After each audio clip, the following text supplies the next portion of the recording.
નમસ્કાર વાલા દર્શક મિત્રો, ભાઈઓ તથા બહેનો, સ્વાગત છે તમારું આપણી આ યુટ્યુબ ચેનલમાં। તો દોસ્તો, પેન્શનરો અને નિવૃત્ત કર્મચારીઓના હિતમાં સુપ્રીમ કોર્ટે આપ્યા મહત્વનો ચુકાદો।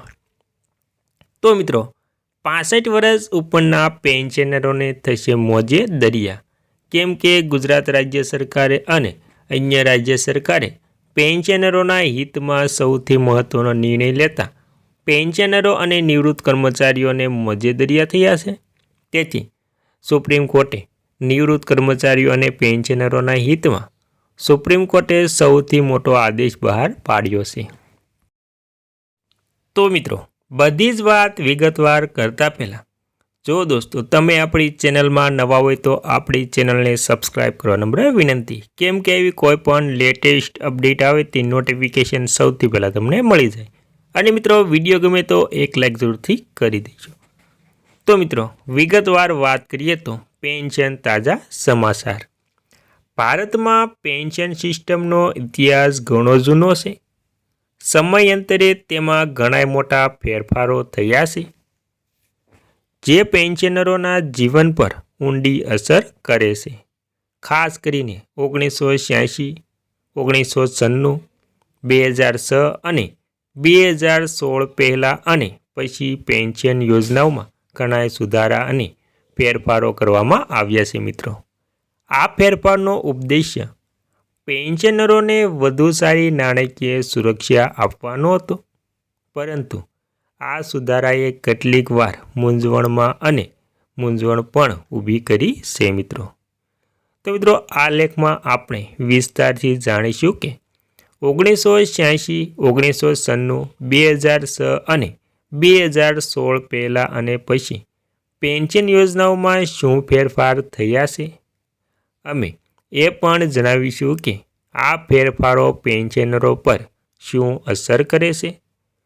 જો તમે અથવા તો તમારા પરિવારનો કોઈ સભ્ય સરકારી પેન્શન યોજનાનો લાભાર્થી છે, તો આ માહિતી તમારા માટે ખૂબ જ મહત્વપૂર્ણ થવાની છે। મિત્રો, ભારતમાં સરકારી કર્મચારીઓ માટે પેન્શન સિસ્ટમ તેમની સેવા પછી નાણાકીય સુરક્ષા પ્રદાન કરવાના હેતુથી લાગુ કરવામાં આવતી હતી। આ સિસ્ટમ મુખ્યત્વે જૂની પેન્શન યોજના એટલે કે ઓપીએસ અને નવી પેન્શન યોજના એટલે કે એનપીએસ પર આધારિત છે। તેને વધુ અસરકારક અને પારદર્શક બનાવવા માટે સરકારે સમયાંતરે તેમાં સુધારા કર્યા છે। અને મિત્રો, 1986 પહેલાં પેન્શન સિસ્ટમ કેવી હતી તેની વાત કરીએ તો મિત્રો, 1986 પહેલાંની પેન્શન સિસ્ટમ સંપૂર્ણપણે જૂની પેન્શન સ્કીમ એટલે કે ઓપીએસ પર આધારિત હતી। આ યોજનાઓમાં કર્મચારીઓને તેમની સેવા પૂરી થયા બાદ એક નિશ્ચિત રકમ આપવામાં આવતી હતી। મિત્રો, તેની મુખ્ય લાક્ષણિકતાઓ જોઈએ તો સરકાર દ્વારા ચૂકવવામાં આવેલી સંપૂર્ણ રકમ, ખાતરીપૂર્વકની માસિક આવક, કોઈ પણ પ્રકારનું રોકાણ જેવી જોખમ નહીં। અને જો કે આ સમયે યોજનાઓમાં પારદર્શિતાનો અભાવ હતો અને કર્મચારીઓ તેમની પેન્શનની રકમ વિશે સ્પષ્ટ માહિતી મળી ન હતી।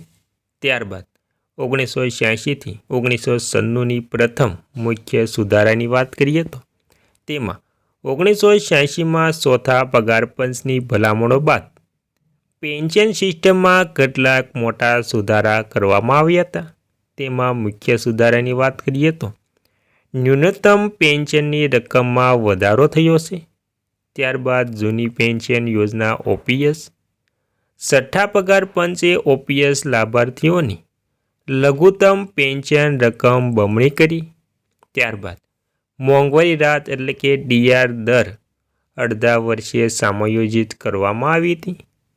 ત્યારબાદ મિત્રો, 1996, 2006-05માં પગાર પંચની અસર। તો મિત્રો, 1996માં 5મા પગાર પંચે પેન્શનરો માટે ઘણી લાભદાયી ભલામણો રજૂ કરી હતી। તેમાં મુખ્ય જોઈએ તો લઘુત્તમ અને મહત્તમ પેન્શનની રકમમાં વધારો કર્યો હતો અને મોંઘવારી રાહત એટલે કે ડીઆરને નિયમિતપણે એડજસ્ટ કરવામાં આવી હતી. ત્યારબાદ કૌટુંબિક લાભો વધુ પારદર્શક બન્યા.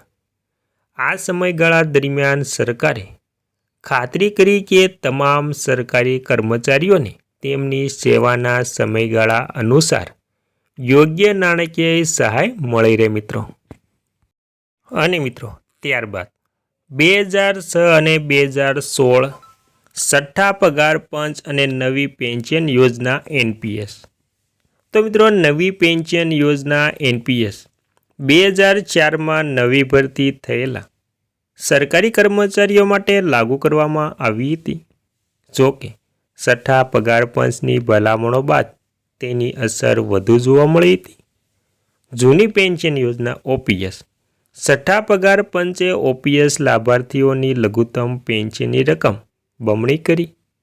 મોંઘવારી રાહત એટલે કે ડીઆર દર અડધા વર્ષે સમાયોજિત કરવામાં આવી હતી. નવી યોજના એટલે કે એનપીએસ કર્મચારીઓ અને સરકાર બંનેનું યોગદાન ફરજિયાત કરવામાં આવ્યું હતું. આ યોજના બજાર આધારિત હતી, જેના કારણે વળતર અનિશ્ચિત હતું. અને મિત્રો આ ફેરફારથી નવા અને જૂના કર્મચારીઓ વચ્ચે અસમાનતા ઊભી થઈ. 2016 અને તે પછી સાતમું પગાર પંચ. 2016માં સાતમા પગાર પંચે ફરીથી મોટા ફેરફારો કર્યા. મુખ્ય સુધારાની વાત કરીએ તો ન્યૂનતમ માસિક પેન્શન વધારીને ₹9,000 કરવામાં આવ્યું. ત્યારબાદ દર 6 મહિને મોંઘવારી રાહત ડીઆરને સમાયોજિત કરવાની જોગવાઈ ચાલુ રહી. ત્યારબાદ ઓપીએસ લાભાર્થીઓએ વધુ સ્થિરતાનો આનંદ માન્યો, જ્યારે એનપીએસ લાભાર્થીઓ બજારના જોખમનો સંપર્ક કરવો પડ્યો હતો મિત્રો. અને મિત્રો આ ફેરફારોની અસર.